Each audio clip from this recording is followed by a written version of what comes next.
এটা আসলে কোনো উপলক্ষ টুপলক্ষ কিছুই না। বিষয়টা হচ্ছে যে হঠাৎ সবাই আমরা ঠিক করলাম যে ঠিক আছে খেলা। ইন এ সেন্স বা বেশ কিছুদিন আগে থেকে খেলবো, আচ্ছা খেলা হচ্ছে না, চলে গেল। তো আজকে হঠাৎ করে এইসব সবকিছু হতে সবাই বলে যে ঠিক আছে তাহলে আমরা আজকেই খেলি। তো খেললাম আজকে। খেলা তো না, একটা ফান। দুই দল ছিল, লাল এবং সবুজ। দল তো থাকতেই হবে।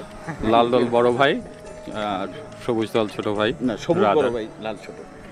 না, লাল বড় মাঝখানে এবং সবুজ দল ছোট ভাই। না, সবুজ রাজা। বড় ভাই, লাল ছোট। না, লাল বড় মাঝখানে এবং রেজাল্ট লাল দল 7 উইকেটে জিতেছে।